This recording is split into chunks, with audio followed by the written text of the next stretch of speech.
Good morning, sir. Good morning, classmates. I am Alexa Albania and we are the group 3. This is the continuation sa report sa group 2. Our topic is about product life cycle.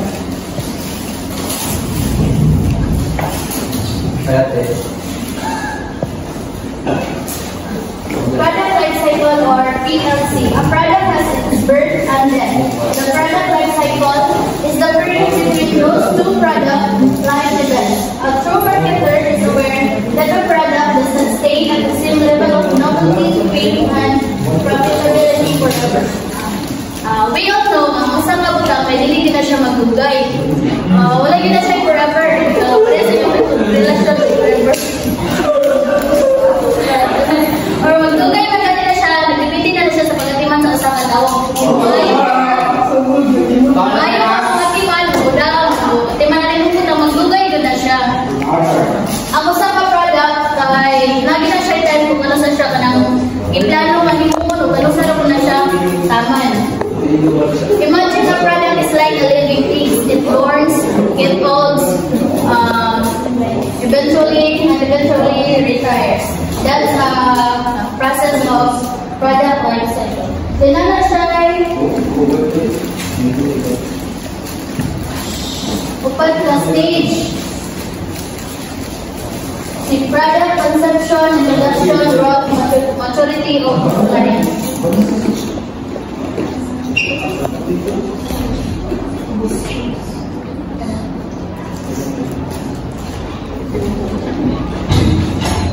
So, good morning, sir. I am Rosemary Ascalada, and today I'll be talking about the first product parts of product conception. This is very intensive and crucial stage of determining the success of all succeeded stages. There is very in-depth research and development in the process to come up with the best results so that it offers to the market. So, the product conception this is where this is the initial stage where the product is being created pa. So this is where where the companies will decision making kung sa concept ang nilang ibuod ng product, which is it's either fashion ba na siya, beauty products, and ang mga parko na lang, this is where po mag-product sila mga information sa kanang product o kung sa mga best designs niya, kanang features niya o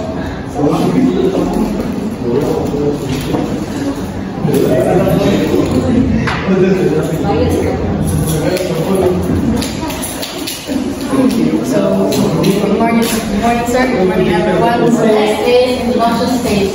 What is introduction stage? It's when the product initially comes out of the market. Since it is new, people may not know it yet, giving the company very low levels of sales. Because of this, the company has to aggressively promote it. For new products in the market, competition may also be low. So as what I have understand sa scenario is, I'm pretty sure is, since example is, you build a business, build a business.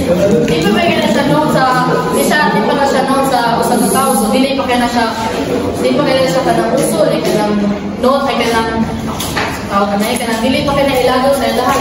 Wala sila mag-uso ka na siya kanang buwan, ilang business, so ilang mga ilang mga baliya, kaya dili pa ino nga buwan, kanang halinon kayo. So they really suggest na kanang promote sila, for example, kanang mga waivers, sanay ka na maghatag sila ng mga papel or kundi mag-advertise sila. So one of the example is kanang market question, orientability, high cost and low revenue, innovation and risk, feedback, collection, and limited competition. So one of the example here in the Philippines is crab mentality. What is crab mentality? So based on my ang crab mentality is kanang example kanang napkin, like napkin, the brand sa napkin. Lain po the type sa brand sa napkin. Like for example, ang maligya sila ba, pero lain sila ko eh. Ako sa kay Charmy, Modest, Way Sister, o kanang Whisper. So like kanang ilang competition ba, competition nila kayo mag good games. Pero lain nila ang brand. So that's all.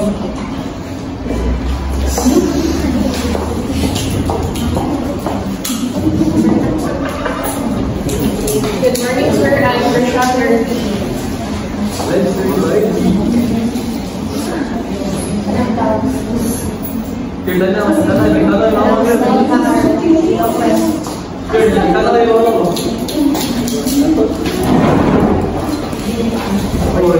So, growth stage and product life cycles refers to the period after the introduction phase when a product starts to gain traction in the market. So, more people will notice your product and more people will start buying the product. Mag-lead siya lead to higher sales. Then, competition during a daghan na may competitor na. I-take siya as opportunity sa mga competitor na gusto sa market offering similar product. So, the original needs to stand out. So, naman siya mag-pwede sa way na mas mulabaw pa ang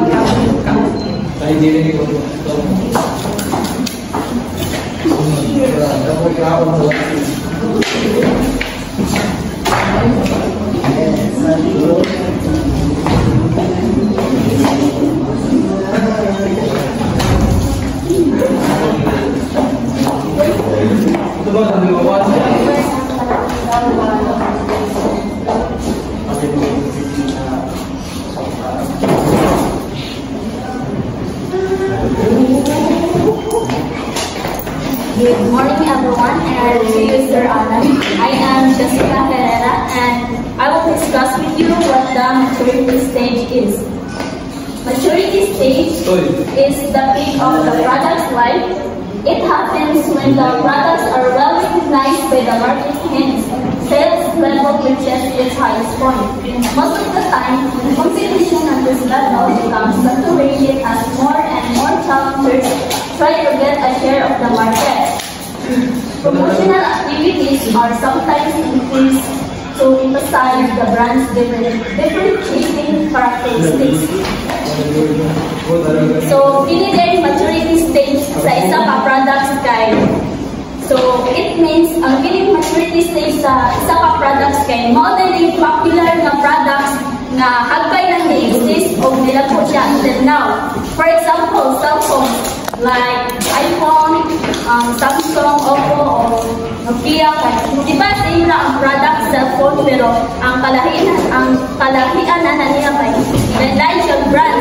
But what I'm trying to say kay iyang maturity level kay before they exist new versions of cell phones like Infinix or Tecno kay dapat yun na siya like old version like Nokia, Samsung. So mo na siya. So nilang po siya ang products ba kay nilang po siya.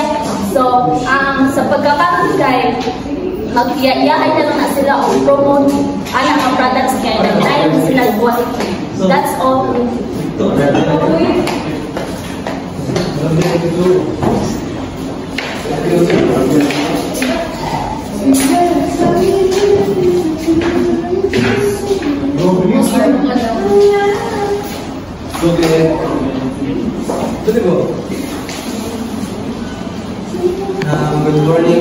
Good morning everyone. Very sir.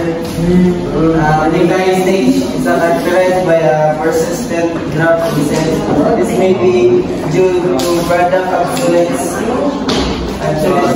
entry of new products, and better substitutes. Promotional activities also drop and so as the number of competitors. During the decline stage, the company must already have a new product introduced or a new innovation to offer. This is decline stage, final stage of product life cycle. Dili na mo makita ka na if the sales kay giubos na, dili na nimo siya i-generate mo siya mong pagawas ka og lain. Example na niya kanang cellphone nga iPhone 15. Oh, so nalabi ako iPhone 16 ka rin? Wala, nalaos naman ang iPhone 16, ay iPhone 15. Nililis na mo sila ang iPhone 16 mo na. Wala consistent ang ilang sales para sa muna sa So, hi, good morning, sir. My name is Jennifer Regan, and I will be marking the importance of PLC and product lifecycle. So, the importance is product lifecycle. It helps a company para maximize profits and minimize losses. So, if you have to retire ng product cycle plan out sa company, of course, makapredict ka when it will when siya mo grow, when siya mo mature, when siya mo decline. So, dapat ba ang sa company of say product life cycle sa ilang new release na product. So, dapat ka na na nasa decline stage ang sa product nila, pero ang company din sila nakapredict kung saan din ang decline na stage ang product. So, wala kasi na bagong product release in a current product nila sa decline. So, of course, the company will face losses because of that. Because sila naka-prepare for that kind of situation. So, that's why it's always important for a company to know the PLC or product life cycle of their new products so that they can predict and they can know when to release new products. That is all.